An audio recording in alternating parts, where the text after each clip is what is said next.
عدالت اس دن ضمانت نہیں لے رہی تھی اور ریمانڈ دے دیا تھا، اور اچانک آج پھر مطیع اللہ جان صاحب کی ضمانت ہم نے دیکھی.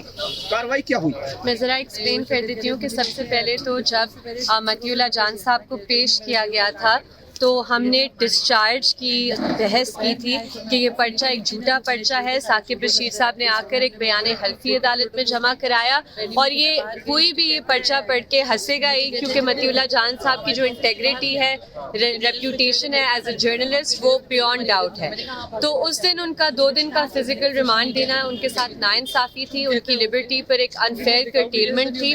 ہم نے اس آرڈر کو اگلے دن ہی اسلام آباد ہائی کورٹ میں کل یعنی فرائیڈے کو چیلنج کیا تھا.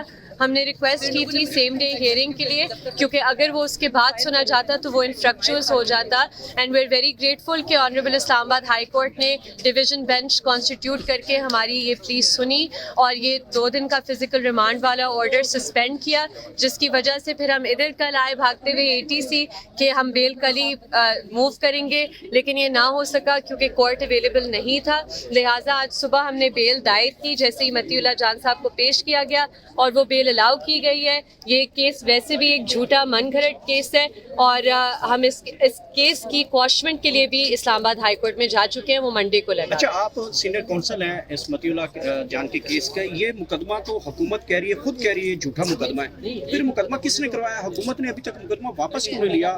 پولیس کیا حکومت کے کنٹرول میں ہے؟ میں یہی تجویز دوں گی حکومت کو کہ وہ رانا ثناءاللہ صاحب کی بات مان لے. ایک جھوٹا مقدمہ ہے، ہماری نہیں ماننا چاہتے، متی صاحب کی نہیں ماننا چاہتے، تو رانا ثناءاللہ صاحب جن کے ساتھ یہ خود PTI حکومت نے زیادتی کی تھی اور کسی نے ادھر معافی نہیں مانگی ثناءاللہ صاحب سے، ان کی وہ بات سن لیں، ان کی ایڈوائس پہ چل جائیں کہ یہ ایک فیک کیس ہے، اسے واپس لے لیں. بہتر یہی ہے، نہ کہ ان کے لیے زیادہ شرمندگی کا باعث بنے گا اگر یہ عدالت سے کوش ہو یا اس پہ اور میڈیا میں بات ہو یا انٹرنیشنل کمیونٹی میں. آپ دیکھ رہے ہیں کتنا زیادہ بیکلاش آیا ہے اس کیس کے خلاف. تو جو بھی ایڈوائس دے رہا ہے یہ وہی لوگ ہیں جن کے کندھوں پر ہر سیاسی جماعت اقتدار میں آتی ہے، جنہیں کوئی بھی عقل نہیں ہے اور جو اس طرح کے جھوٹے کیسز بناتے ہیں. میڈم یہ بتائیے گا، ظاہر تو یہ لگ رہا ہے کہ جو مطیع اللہ جان نے کہا کہ ان کو صرف چائے شائے پوچھتے رہے، تو لگ یہ رہا ہے کہ ان کو صرف مقصد ٹیم سے نکالنا تھا.